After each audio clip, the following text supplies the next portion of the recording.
లేదా అవగాహన సదస్సుకు అధ్యక్షత వహించినటువంటి సోదరులు మనోహర్ గారికి, అదేవిధంగా మనకు ముఖ్య అతిథిగా విచ్చేసినటువంటి సోదరులు హర్ష కుమార్ గారికి, వేదిక పైన ఉన్నటువంటి దైవ సేవకులకు, వేదిక ముందు ఉన్నటువంటి, వేదిక పైన ఉన్నటువంటి నాతోటి బహుజన సోదర సోదరులందరికీ కూడా శుభ సాయంత్రం, జై వీరులు. మనోహరు కొంచెం చెప్తాను కూడా దాని చరిత్ర అంతా చెప్పేశాను. ఇక్కడ నేను అవగాహన సదస్సు అన్నారు కాబట్టి కొంత వీటి బ్యాక్గ్రౌండ్ ఏంటి, అసలు షెడ్యూల్డ్ కాస్ట్ ప్రెసిడెన్షియల్ ఆర్డర్ 1950 ఏ విధంగా వచ్చింది అన్నది కూడా కొంచెం మీకు చెప్తే ఎక్కడైనా మనం దీని గురించి మాట్లాడేటప్పుడు ఇదేం కొత్త విషయం కాదనేది గుర్తుపెట్టుకోవాలి. బ్రిటిష్ వాళ్ళు పాలన చేస్తున్నప్పుడు ఎవరైనా కొంత రాజ్యాంగం యొక్క పట్ల అవగాహన ఉన్న వాళ్ళకి అర్థమవుతుంది. ఆర్టికల్ 341, 342 షెడ్యూల్డ్ కులాల, షెడ్యూల్డ్ ట్రైబ్ జాతుల యొక్క లిస్టు రాష్ట్రపతి ఏ విధంగా వాటిని తయారు చేస్తారని ఉంది.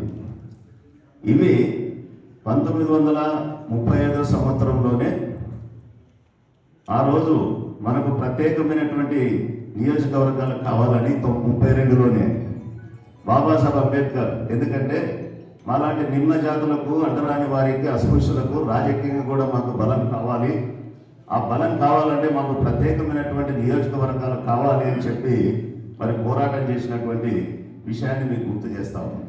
దాని ఫలితంగా 1932లో ఆనాటి బ్రిటిష్ ప్రధాని మెక్డొనాల్డ్ కమ్యూనల్ అవార్డు అనేది పాస్ చేశారు.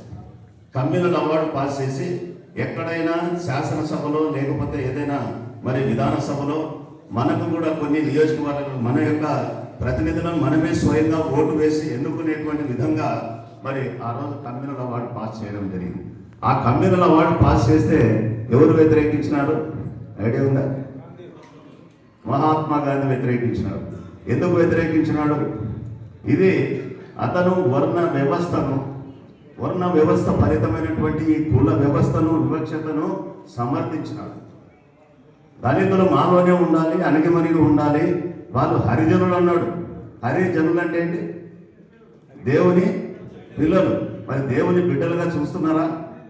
ఈరోజు హిందువులమంతా బంధువులం అంటున్నారు. మరి హిందువులంతా బంధువులు అయినప్పుడు కులం ఎందుకని ప్రశ్న అడిగితే ఒక్కడు జవాబు చెప్పడం లేదే. హిందువులంతా బంధువులు అయినప్పుడు కుల వ్యవస్థ ఎందుకు మీరు మా వాళ్ళ పైన దాడి చేస్తున్నారు? మా పాడ మీ పిల్లలు చేసుకుంటే మీరు, లేకపోతే మీ వాడు మా పిల్లలు చేసుకుంటే ఎందుకు మా పైన దాడి చేస్తున్నారు? సో దానివల్ల అతను గట్టిగా వ్యతిరేకించి మనకు అటువంటి హక్కు రాకుండా నిరాహార దీక్ష చేసి ఆమరణ నిరాహార దీక్ష చేశారు. ఆమరణ నిరాహార దీక్ష చేస్తే జాతి కోసం, భవిష్యత్తు కోసం, స్వాతంత్ర ఉద్యమం కోసం, మన జాతి ప్రయోజనాలను కొంత బాబాసాహెబ్ అంబేద్కర్ త్యాగం చేయాల్సి వచ్చింది. ఆయన ఒక మాట చెప్పాడు, మీకు గుర్తు చేస్తాను. నా జాతికి, సమాజానికి మధ్యన ఏదైనా విరోధం జరిగితే జాతి కోసం నిలబడతాను, కానీ దేశ సమస్యకు, నా జాతి సమస్యకు ఏదైనా విరోధం ఏర్పడితే దేశం కోసం నిలబడతాను. అటువంటి నిఖార్సైనటువంటి దేశభక్తుడు ఆయన. Indian first and Indian last అన్నాడు బాబాసాహెబ్ అంబేద్కర్. ఎవడన్నాడండి?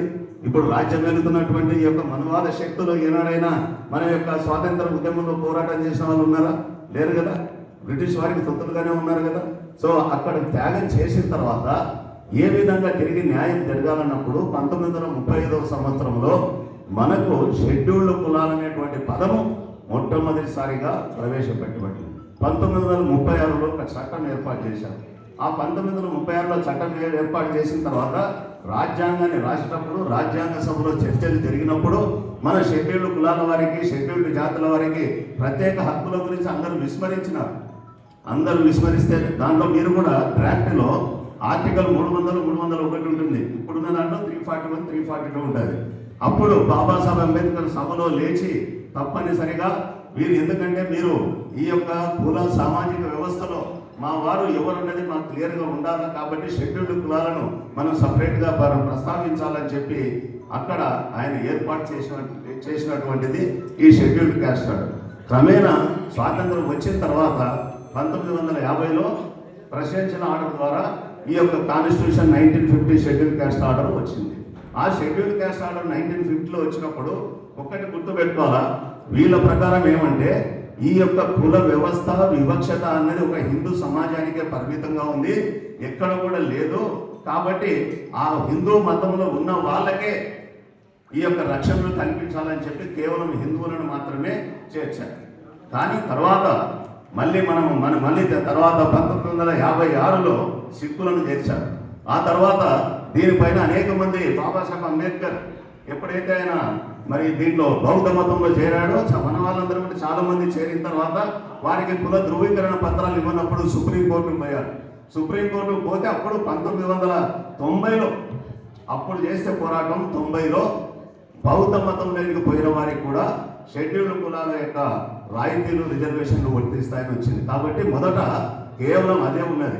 మరి ఇక్కడ మనం గమనించాలా, మనం ఇప్పుడు హిందువులుగా మొదటగా ఉన్నప్పుడు షెడ్యూల్డ్ కులం వారు వేరే సిక్కు మతంలోనికి చేరినప్పుడు ఎందుకు వాళ్ళని చేర్చారంటే సిక్కు మతంలో కూడా మతం మారిన కుల వివక్షత అక్కడ కొనసాగుతూ ఉంది, వారిపైన వివక్షత కొనసాగుతూ ఉంది. కాబట్టి సిక్కు మతంలో చేరిన వారికి ఇవ్వాల్సిందే, అదేవిధంగా బౌద్ధ మతంలో చేరిన వారికి ఇవ్వాల్సిందే. మరి క్రైస్తవ మతంలో చేరితే ఇక్కడ వివక్షత లేదా? క్రైస్తవ మతంలో మనం గమనించాలా ఎక్కడని కానీ ముందుగా మన కేరళలో వండి ఎవరున్నారు క్రైస్తవులు? ఇక్కడ మన ఆంధ్రప్రదేశ్లో స్వార్థ సభలు స్వస్థత సభలు నిర్వహిస్తున్నటువంటి వాళ్ళు ఎవరు? అగ్ర కులాలకు చెందినటువంటి వాళ్ళే కదా. వాళ్ళు క్రైస్తవ మతంలో పోతే ఇబ్బంది లేదు, కానీ వాళ్ళ కులం పోదు. కానీ వాళ్ళు రెడ్డి అని పెట్టుకుంటారు, బ్రాహ్మణ శాస్త్రి అని పెట్టుకుంటారు, చౌదరి అని పెట్టుకుంటారు. కానీ మనం మాత్రం మన యొక్క స్వాభిమానం కోసం మన యొక్క రెస్పెక్ట్ సెల్ఫ్ రెస్పెక్ట్ వరకు ఆ రోజుల్లో మనకు బ్రిటిష్ వారు లేకపోయింది. ఈరోజు మనకు విద్య లేదు, ఆరోగ్యం లేదు, చదువు లేదు, మనుషులను మనసుగా గుర్తించబడేటువంటి అవకాశం లేదు. వాళ్ళ అవకాశాలు కల్పించినారు కాబట్టే ఈ విధంగా మనం అందరం కూడా మీరు మమ్మల్ని బయటికి తోసినారు కాబట్టి మేము అక్కడికి పోవలసి వచ్చింది, అక్కడ మేము మనుషులను మేము గుర్తించబడవలసి వచ్చింది.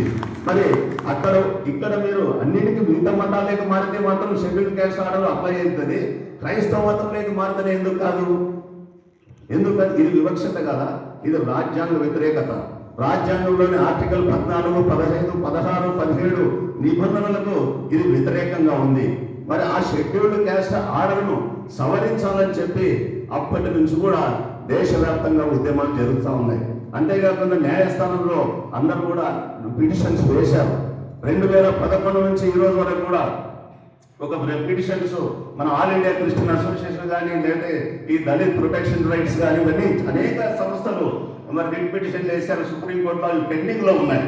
అవి పెండింగ్లో ఉండగానే 2007 సంవత్సరంలో జస్టిస్ రంగనాథ్ మిశ్రా సుప్రీంకోర్టు న్యాయమూర్తి యొక్క అధ్యక్షతన ఒక కమిటీ ఏర్పాటు చేశారు. మీరు ఈ యొక్క స్థితిగతులను విచారించండి, నిజంగా మతం మారితే వీరి యొక్క స్థితిగతులు మారిన సామాజిక స్థితిగతి మారిందా, వాళ్ళ గౌరవం పెరిగిందా అని విచారించి రిపోర్ట్ ఇవ్వండి అంటే ఆయన 2 సంవత్సరాలు అధ్యయనం చేసి గ్రాస్ రూట్ లెవెల్లో కింద అన్ని కూడా అధ్యయనం చేసిన తర్వాత ఒక సమగ్ర నివేదిక ఇచ్చారు. ఆ నివేదిక ప్రకారం ఏంటంటే మతం మారినా కులం వాళ్ళను వెంటాడుతూనే ఉంది. కులం అన్నది పుట్టుకతో వస్తుంది, మతం అన్నది పెద్దగా అయిన తర్వాత మనం ఏదో మతం నచ్చితే ఆ మతానికి పోయేటువంటి హక్కు భారత రాజ్యాంగం మనకు ఆర్టికల్ 25 ప్రకారం ఇచ్చింది. కాబట్టి వారికైతే ఏవైతే వర్తింపజేసినామో సిక్కులకు, జైనులకు, తర్వాత బౌద్ధులకు, మరి వీళ్ళను కూడా షెడ్యూల్డ్ కులాల జాబితాలో చేర్చాలి అని చెప్పి జస్టిస్ రంగనాథ్ మిశ్రా కమిషన్ సిఫారసు చేసింది, ఒక నివేదిక సమర్పించింది. ఆ నివేదికను అమలు చేయకుండా ఇప్పుడున్నటువంటి ప్రభుత్వం ఆ నివేదికను అమలు చేయకుండా దేశవ్యాప్తంగా ఒత్తిడి వచ్చినప్పుడు తిరిగి లేదు ఆ పిటిషన్ అట్లే పెండింగ్ పెట్టండి, అది అట్లే పెట్టండి, మేము ఇంకొక కమిషన్ వేస్తామని చెప్పి కేజీ బాలకృష్ణన్ కమిషన్ వేసింది. కేజీ బాలకృష్ణన్ కమిషన్ వేసి సుప్రీంకోర్టు అది విచారణకు వచ్చినప్పుడల్లా 2023లో ఏప్రిల్లో విచారణకు వచ్చినప్పుడు అక్కడ ఉన్నటువంటి త్రిసభ్య ధర్మాసనంలో ఉన్నటువంటి జడ్జిలు చెప్పారు, అయ్యా కులం మారినా మనం వాస్తవ స్థితిగతులను చూద్దాం, గ్రామాల్లో చూద్దాం, లేకపోతే మనం పనిచేస్తున్నటువంటి ఆఫీసులో చూద్దాం, లేకపోతే మనం ఇక్కడ రాజకీయాల్లో చూద్దాం, ఎక్కడ పోయినా మతం మారినంత మాత్రం కులం మారలేదు, కులం ఆ వివక్షత అంటరానితనం అది కొనసాగుతూనే ఉంది. కాబట్టి మతంతో కులానికి సంబంధం లేదని అనేకమైనటువంటి తీర్పులు ఉన్నాయి. అయితే మిత్రులారా, 2014 తర్వాత న్యాయ వ్యవస్థలో కూడా మార్పు వచ్చింది. ఎందుకంటే ఇది ఐడియాలజికల్ అంటారు. అంటే రాజకీయ సంబంధమైనటువంటి ఒక ఐడియాలజికల్ అంటే సిద్ధాంతపరమైనటువంటి ఒక చొచ్చుబాటు అనేది అన్ని వ్యవస్థల ఎత్తుకుని మనం చూస్తున్నాం. ఈడీ, ఐటీ, సిబిఐ, అదేవిధంగా ఎలక్షన్ కమిషన్, వీటన్నిటిలో ఏ విధంగా ఈ మెజారిటేరియన్ టెండెన్సీస్, మనవాళి టెండెన్సీస్ చొరబడినాయో, వ్యవస్థలను నాశనం చేస్తున్నాయో, వ్యవస్థలను అణిచివేత చేసి కంట్రోల్లోకి తీసుకుంటున్నాయో, అదేవిధంగా నేను ఈరోజు మరి 43 సంవత్సరాలుగా న్యాయవాదిగా ప్రాక్టీస్ చేస్తా ఉన్నాను. చాలా బాగా అనిపిస్తా ఉంది. న్యాయ వ్యవస్థ అనేది బాబాసాహెబ్ అంబేద్కర్ ఒక మాట చెప్పాడు, ఏ వ్యవస్థ అయినా కూడా ముఖ్యంగా న్యాయ వ్యవస్థ ఇండిపెండెంట్గా ఉండాలన్నాడు. మరి న్యాయ వ్యవస్థ రాజ్యాంగ కాపలాదారు, కస్టోడియన్ ఆఫ్ ది కాన్స్టిట్యూషన్ అంటారు. మరి అటువంటి రాజ్యాంగ వ్యవస్థ అయినటువంటి న్యాయ వ్యవస్థ ఒక్కొక్కసారి ఈ విధంగా తొట్టుబాటు జరిగినప్పుడు ఎంత అన్యాయం జరుగుతుంది. మరి రాజ్యాంగం మీద ప్రమాణం చేసినటువంటి వ్యవస్థలో ఉన్నటువంటి వ్యక్తులు తమ యొక్క ఐడియాలజికల్ టెండెన్సీస్తో తప్పుడు నిర్ణయాలు తీసుకుంటే దేశం యొక్క రాజ్యాంగ వ్యవస్థ, అదేవిధంగా స్వేచ్ఛ, సమానత్వం, సౌభ్రాతృత్వం, మరి లౌకికత్వం అన్నటువంటి ప్రధాన లక్ష్యాలకు ఏ విధంగా గండి కొడుతుందో మనమందరం కూడా ఈ ఒక 12 సంవత్సరాలు మనం చూస్తూ ఉన్నాం. మిత్రులారా, ఆ విధంగా జరిగితే 2011లో మేజర్ పిటిషన్ వేశారు. దాన్ని వాయిదా వేసుకుంటూనే వస్తున్నారు, ఎక్కడది జరగలేదు. తర్వాత మరి కేజీ బాలకృష్ణ కమిషన్ వేశారు. 5 సంవత్సరాలైంది. మొన్న ఏప్రిల్ 10 నాటికి నివేదిక ఇవ్వాల్సింది. కానీ ఈ మధ్య కాలంలో ఏం జరిగింది? ఈ మధ్య కాలంలో ఎప్పుడో 2025లో ఏదో పాస్టర్ విషయం, వాడు ఎస్సీ ఎస్టీ కేసు, నన్ను కులం పేరుతో తిట్టాడని. నేను అందుకే ఎవరైనా అడుగుతా ఉంటాను. ఉదయం కూడా చెప్పాను నేను కర్నూలులో. ఇప్పుడు మన ఆంధ్రప్రదేశ్ చూసుకున్నాం, తమిళనాడు ఎక్కడైనా కానీ పేర్లు జానో లేకపోతే ఏషేపో లేకపోతే మరియమ్మనో మేరీనో ఉంటే ఏమంటారు? ఫస్ట్ బాబులలో అనుకుంటారా? ఏమనుకుంటారు? వీడు మాలోడో మాదిగోడో, అంతే కదా. First identification, that is the first identification, especially దక్షిణ భారత రాష్ట్రాల్లో. మరి వాడి యొక్క కులం పేరు మీద తిట్టాడని ఒక కంప్లైంట్ ఇచ్చాడు. నువ్వు కాదు, ఎస్సీ కాదు కొన్నాడు. హైకోర్టు పోయినాడు వాడు, ఎవరు ముద్దాయి. సరే, మరి ఇటువంటి కేసులు ఎన్నో ఉన్నాయి. అంతకుముందే నేను చెప్పాను కదా ట్రెండ్ మారిందని. అంతకుముందు ఈ తీర్పు, మన హైకోర్టు తీర్పు రాకముందే మెడ్రాస్లో ఒక ఆయమ్మ సర్పంచ్గా ఎన్నికైంది. 2.5 సంవత్సరాలు పనిచేసింది. ఎవడో వేసినాడు పిటిషన్. వేస్తే ఈ ఐడియాలజికల్ బ్యాక్గ్రౌండ్ ఉన్నటువంటి జడ్జి ముందుకే అది వచ్చింది. వస్తే చర్చిలో పెళ్లి చేసుకున్నావు కాబట్టి నీ యొక్క సర్టిఫికేట్ చెల్లదు, నీ ఎన్నిక చెల్లదు అని చెప్పారు.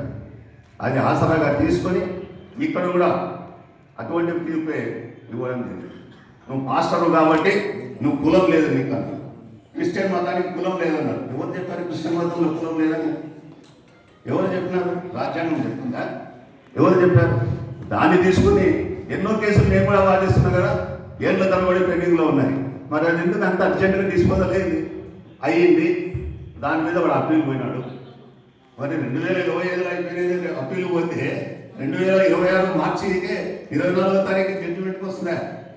అంత ఈజీ నెంబర్ అయిందా? మరి 2011 నుంచి పెండింగ్లో ఉన్నటువంటి 24-25 సంవత్సరాలుగా పెండింగ్ ఉన్నటువంటి ఈ దళిత క్రైస్తవుల సమస్య కేసు ఎందుకు పెండింగ్లో? ఎందుకు డిస్పోజల్ కాలేదు? ఎందుకు కేజీ బాలకృష్ణ నివేదిక రాదు? సరే, వాడు అక్కడ వేసినాడు. వేసిన వెంటనే సబ్జెక్ట్ ఏంటి? ఎందుకంటే మీకు అవగాహన కావాలని చెప్తా ఉన్నాను. Subject SC ST act apply అవుతుందా కాదా అన్నదే కదా సబ్జెక్టు. మరి ఇద్దరు ధర్మాసనం బెంచ్ ఉందా? ఆ బెంచ్లో విచారణకు వచ్చినప్పుడు ఆ ధర్మాసనంలో ఉన్నటువంటి ఘన న్యాయమూర్తులకు వారి గౌరవ సూచకంగా నేను చెప్తా ఉన్నాను. ఘన న్యాయమూర్తులకు తెలుసు కదా, ఆల్రెడీ అటువంటి సబ్జెక్టే 25 సంవత్సరాలుగా పెండింగ్లో ఉంది.